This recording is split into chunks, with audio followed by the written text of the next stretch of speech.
आज से करीब 450 करोड़ साल पहले हमारी धरती का निर्माण हुआ और उसके करीब 100 करोड़ साल बाद धरती पर जीवन की उत्पत्ति हुई। धरती पर जीवन की शुरुआत सिंगल सेल्ड बैक्टीरिया से हुई।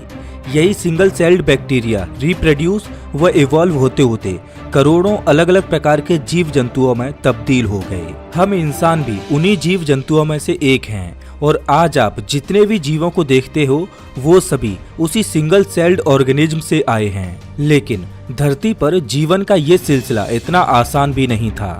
धरती के इतिहास में ऐसे कई समय आए जब धरती पर मौजूद जीवन अंत के कगार पर आ गया था। जीवन को बनाए रखने एवं उसे आगे बढ़ाने के लिए धरती के प्राणियों को कई भयानक आपदाओं का सामना करना पड़ा। जो जीव उन आपदाओं से बच निकले और जिन्होंने खुद को उन कठोर स्थितियों के अनुसार ढाल लिया, उन्होंने ही धरती पर राज किया। वे जीव जो आपदाओं में संभल न सके, उन्हें विलुप्त होना पड़ा। आपको ये जानकर हैरानी होगी कि धरती के पूरे इतिहास में जितने जीवों की प्रजातियां अस्तित्व में आई थीं, उनमें से 99% प्रजातियां विलुप्त हो चुकी हैं। आज जीवों की जितनी भी जीवित प्रजातियां हैं, वो उन 1% प्रजातियों में से हैं जो विलुप्त नहीं हुई हैं। तो अब सवाल ये आता है कि 99% जीवों की प्रजातियां आखिरकार क्यों विलुप्त हो गईं?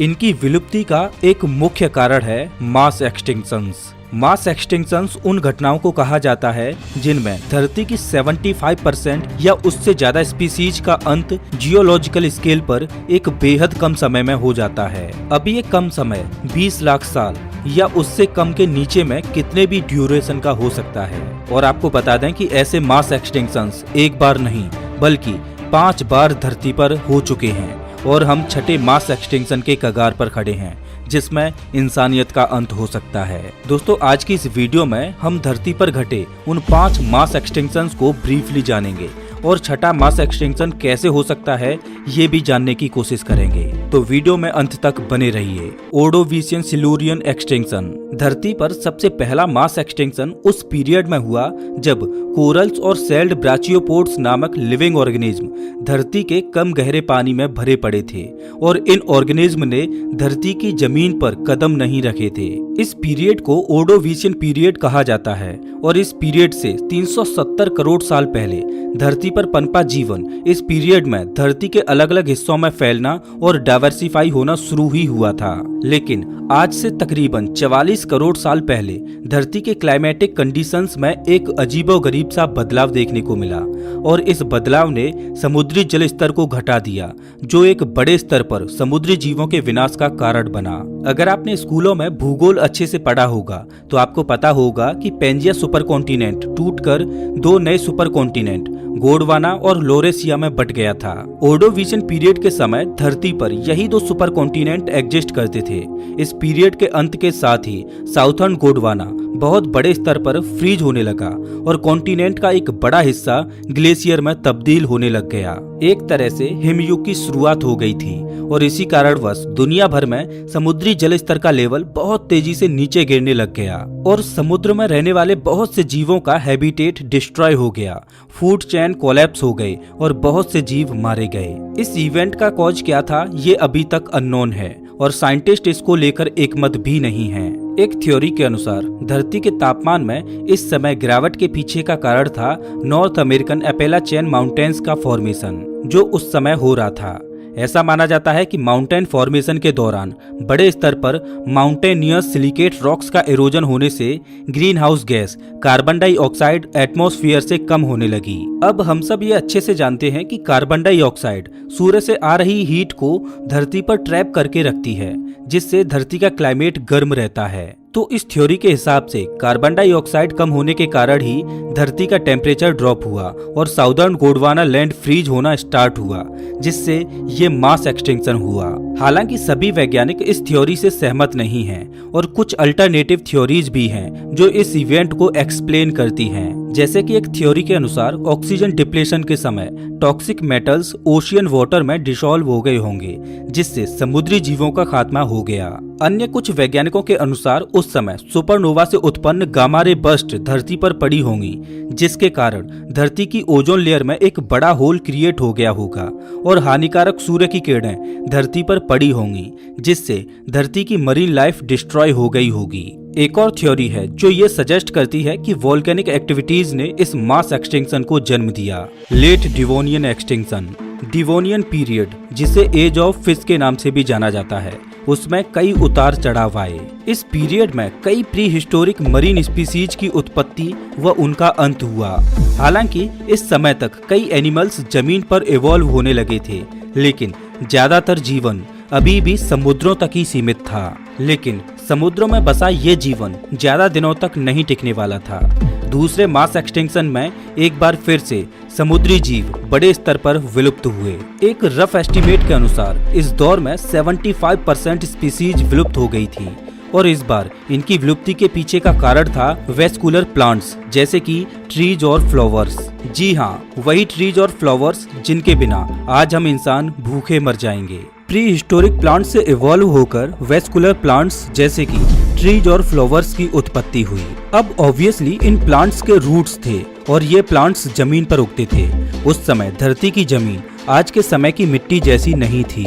उस समय की जमीन छोटे बड़े पत्थरों की बनी थी और ये नए प्लांट्स जो उत्पन्न हुए थे उनके रूट्स ने धरती की जमीन को काफी बदल कर रख दिया। इन रूट्स के साथ उगे प्लांट्स ने छोटे बड़े पत्थरों को न्यूट्रिएंट रिच सॉइल में कन्वर्ट कर दिया।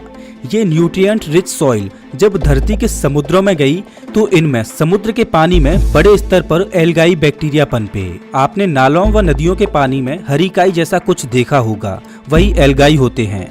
अब दोस्तों, एल्गाई न्यूट्रिशन के तौर पर ऑक्सीजन भी लेते थे और यह वही ऑक्सीजन थी जो समुद्र के पानी में डिजॉल्व थी। एल्गाई बहुत तेजी से रिप्रोड्यूस व ग्रो करते हैं और इनके कारण ही उस समय समुद्र में ऑक्सीजन लेवल ड्रॉप हो गया, जिसके कारण समुद्री जीवों पर एक बहुत बड़ी परेशानी आ पड़ी। जो समुद्री जीव कम ऑक्सीजन लेवल में रहने के लिए एडॉप्ट नहीं हो पाए व जिन्हें प्रॉपर फूड नहीं मिला, वे मारे गए और फूड चेन कोलैप्स हो गया। हालांकि ये थ्योरी भी डिबेटेबल है और कई वैज्ञानिकों के अनुसार वोल्केनिक इरप्शन के कारण समुद्रों का ऑक्सीजन लेवल ड्रॉप हुआ था, ना कि एल्गाई के कारण। अब दोस्तों, कारण जो भी रहा हो, एक समुद्री दानव जो इस मास एक्सटिंक्शन में विलुप्त हुआ वो था 33 फीट लंबा आर्मर्ड फिश जिसका नाम था डंक्लियोस्टियस। ये एक बेहद खूंखार व शक्तिशाली शिकारी था, एक महाविशालकाय मछली जिसका पूरा सर बोन प्लेट से ढका हुआ था। Permian Triassic extinction. आज से करीब 25 करोड़ साल पहले हमारी धरती ने सबसे बड़े मास एक्सटिंक्शन को झेला था। इस महाविलुप्ति में धरती पर पल बढ़ रही लगभग सारी स्पीसीज खत्म होने की कगार पर आ गई थी। 90% समुद्री स्पीसीज और 75% जमीन पर रहने वाली स्पीसीज का खात्मा इस मास एक्सटिंक्शन में हुआ था। इस मास एक्सटिंक्शन को ग्रेट डाइंग का नाम भी दिया जाता है और जिस घटना ने इस मास एक्सटिंक्शन को जन्म दिया वो था कई बड़े ज्वालामुखियों का फटना। पर्मियन पीरियड के अंत में धरती का वो हिस्सा जिसे आज हम साइबेरिया कहते हैं, वहाँ पर बड़े स्तर पर कई सारे ज्वालामुखी एक साथ फटने लगे। इस भयंकर विस्फोट में हजारों टन धूल, राख व कार्बन डाइऑक्साइड धरती के एटमॉस्फेयर में रिलीज हुई। कार्बन डाइऑक्साइड की मोटी परत ने पूरी पृथ्वी को ढक लिया और ग्रीन हाउस इफेक्ट के कारण धरती का तापमान बढ़ गया। एक रिसर्च के अनुसार वोल्केनिक इरप्शन के बाद आए ग्लोबल वार्मिंग ने समुद्री पानी के तापमान को 8 डिग्री सेल्सियस तक बढ़ा दिया था। इन भीषणकारी घटनाओं का अंजाम बहुत बुरा हुआ।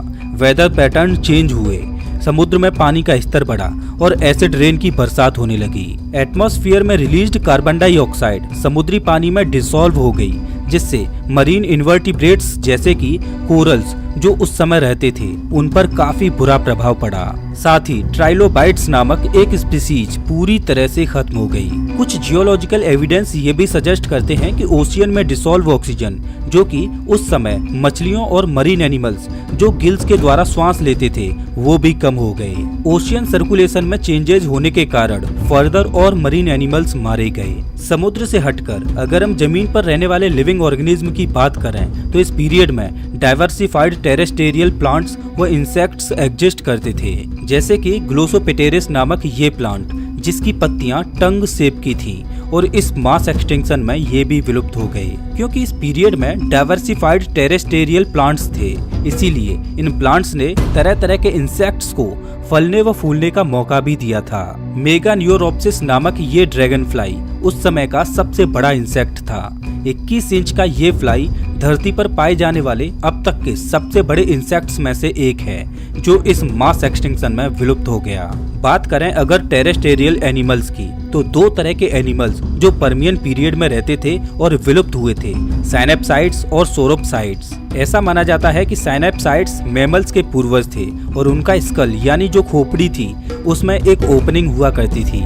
एक जाना पहचाना साइनेप्साइड जो इस पीरियड में था वो था डाइमेट्रोडोन। ये जीव, जैसा कि आप देख सकते हो, अपनी बैक पर लगी लंबी व कांटेदार हड्डियों के कारण जाना जाता है। इसे अक्सर डायनासोरों का पूर्वज कह दिया जाता है, जबकि ये मैमल्स का पूर्वज है और डायनासोरों की उत्पत्ति के 6 करोड़ साल पहले ही ये इस मास एक्सटिंक्शन में विलुप्त हो गया था। बात करें अगर दूसरी लैंड एनिमल स्पीसीज सोरोप्साइड्स की, तो इस तरह के एनिमल्स की खोपड़ी में 2 ओपनिंग हुआ करती थी और माना जाता है कि ये रेप्टाइल्स जैसे कि डायनासोर्स और बर्ड्स के पूर्वज थे। फॉसिल्स बताते हैं कि साइनेप्साइड्स सोरोप्साइड्स के मुकाबले उस समय अधिक मात्रा में मौजूद थे। हालांकि इस महाविलुप्ति में हुई भयंकर तबाही को सोरोप्साइड्स साइनेप्साइड्स के मुकाबले ज्यादा अच्छी तरह से झेल पाई और एक्सटिंक्शन के बाद कंपैरेटिवली सोरोप्साइड्स की संख्या बढ़ गई थी। ओवरऑल ये महाविलुप्ति इतने बड़े स्तर पर हुई थी कि इससे रिकवर होने में धरती को 1 करोड़ सालों का समय लगा। हालांकि कुछ एविडेंस ये भी दर्शाते हैं कि इससे रिकवर होने में 20 लाख सालों का ही समय लगा था, जो कि फर्दर ये सजेस्ट करते हैं कि धरती के कुछ जगहों पर बायोडाइवर्सिटी अन्य जगहों के मुकाबले जल्द ही रिकवर हो गई थी। Triassic Jurassic extinction, great dying या कहें कि तीसरे मास एक्सटिंक्शन से रिकवर होने में धरती को एक लंबा समय लगा था और बड़े अरसे बाद जीवन धरती पर बिना किसी बड़ी रुकावट के फलने फूलने लगा था। लेकिन कुछ करोड़ सालों बाद एक बार फिर से महाविलुप्ति का आगमन हुआ। चौथा मास एक्सटिंक्शन आज से करीब 20 करोड़ साल पहले हुआ और इस मास एक्सटिंक्शन ने धरती पर मौजूद जीवन के एक बड़े हिस्से को खत्म कर दिया। ट्राइएसिक पीरियड एक नए और डाइवर्स लाइफ फॉर्म को अपने साथ लेकर आया था। इस पीरियड में कई अलग अलग प्रकार के डायनासोरों से धरती पर मौजूद जीवों की संख्या में बढ़ोतरी हो रही थी। लेकिन जुरासिक पीरियड की शुरुआत से पहले यानी ट्राइएसिक पीरियड के अंतिम समय में एक भयंकर तबाही हुई और 75% मरीन व टेरेस्ट्रियल स्पीसीज विलुप्त हो गईं। ये मास एक्सटिंक्शन डायनासोरों के लिए वरदान साबित हुआ। इस एक्सटिंक्शन ने डायनासोरों की वेरियस स्पीसीज के आगे आने वाले जीवन का रास्ता साफ कर दिया और इसी मास एक्सटिंक्शन के कारण डायनासोरों ने अगले 13.5 करोड़ सालों तक बिना किसी इंटरफेरेंस के धरती पर डोमिनेट किया। चौथा मास एक्सटिंक्शन एग्जैक्टली किस वजह से हुआ था ये अभी तक क्लियर नहीं है, लेकिन ज्यादातर वैज्ञानिक एक थ्योरी पर एग्री हैं, मोस्ट प्रोबेबली जिसके कारण ही ये एक्सटिंक्शन हुआ होगा। थ्योरी के अनुसार एक शॉर्ट टाइम पीरियड में बड़े वोल्केनिक इरप्शन हुए उस एरिया में जो आज अटलांटिक ओशियन में डूबा हुआ है। तीसरे मास एक्सटिंक्शन की ही तरह वोल्केनिक एक्टिविटीज से ग्रीन हाउस गैसेज रिलीज हुई, जिसने धरती के ग्लोबल टेम्परेचर को बढ़ा दिया, जिससे समुद्र का स्तर बढ़ा और एसिडिफाइड हुआ और मरीन लाइफ के साथ साथ टेरेस्ट्रियल लाइफ भी एक्सटिंक्ट हुई। कुछ वेल नोन एनिमल्स जो इस एक्सटिंक्शन में विलुप्त हुए थे वे थे लार्ज प्री हिस्टोरिक क्रोकोडाइल्स और फ्लाइंग पेटेरोसोर्स। वैसे कुछ अल्टरनेटिव थ्योरीज भी हैं जो इस मास एक्सटिंक्शन को एक्सप्लेन करती हैं, लेकिन वोल्केनिक इरप्शन वाली थ्योरी को ही ज्यादा महत्व दिया जाता है। KPG extinction. तो दोस्तों अब हम पहुंचते हैं अपने 5वें आखिरी और सबसे फेमस मास एक्सटिंक्शन पर, जो इस धरती पर हो चुका है और जिसके बारे में आपने ना सुना हो ऐसा हो ही नहीं सकता। बेसिकली इस मास एक्सटिंक्शन ने 18 करोड़ सालों से राज करते आ रहे डायनासोरों की लगभग सारी स्पीसीज का द एंड कर दिया। आज से करीब 6.5 करोड़ साल पहले हुए क्रिटेशियस पेलियोजीन एक्सटिंक्शन, जिसे डायनासोर एक्सटिंक्शन के नाम से हम बेहतर जानते हैं, वो एक एस्ट्रॉयड के कारण हुआ था। 72,000 किलोमीटर प्रति घंटे की रफ्तार से 13 किलोमीटर चौड़ा चिक्सुलब एस्ट्रॉयड धरती के उस एरिया में गिरता है जो आज मैक्सिको यूकेटन में है। एस्ट्रॉयड से धरती की हुई ये टक्कर इतनी भयानक थी कि इसने 180 किलोमीटर चौड़ा और 19 किलोमीटर गहरा गड्ढा कर दिया, जिसे हम चिक्सुलब क्रेटर के नाम से जानते हैं।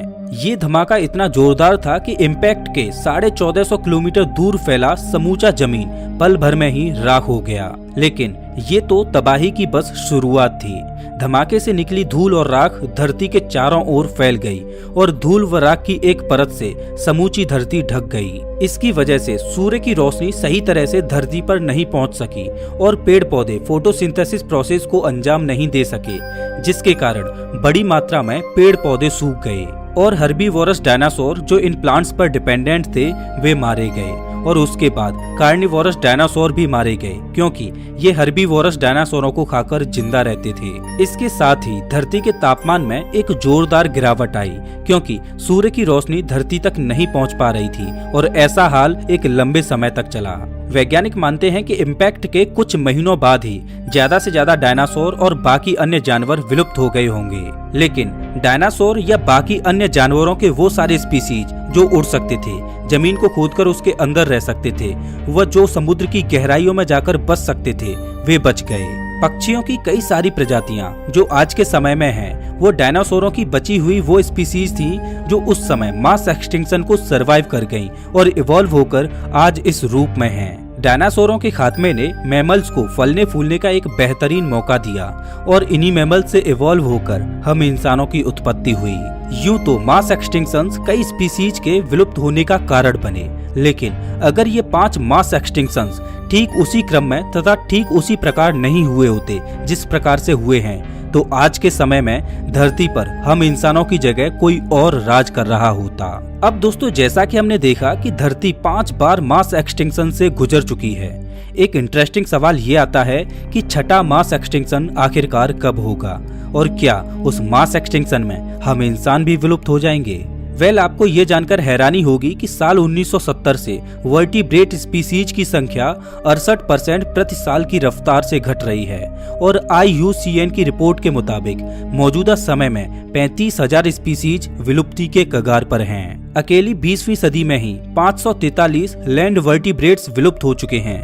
18वीं सदी में इंडस्ट्रियल रिवॉल्यूशन की शुरुआत से ही इंसान धरती पर हो रहे सभी इन्वायरमेंटल क्राइसिस के जिम्मेदार रहे हैं, जैसे कि green house gas emission, ozone depletion, बड़े स्तर पर डिफोरेस्टेशन। इंसानों के कारण एनवायरनमेंट और ज्यादा पॉल्यूट और समय के साथ डिग्रेड होता चला जा रहा है। अगर ऐसा ही चलता रहा तो धरती की बची कुची जो स्पीसीज हैं वो भी बहुत जल्द विलुप्त हो जाएंगी। अब कुछ लोग ये आर्ग्यू करते हैं कि क्लाइमेट चेंज और धरती पर मौजूद स्पीसीज की विलुप्ति एक नेचुरल फिनोमिना है जो हमेशा चलता रहेगा, और ये बात कुछ हद तक सही भी है, क्योंकि इतिहास में जो 5 मास एक्सटिंक्शंस हुए हैं उनमें इंसानों का कोई रोल नहीं था। लेकिन ये आर्ग्यूमेंट पूरे तरीके से सही नहीं है।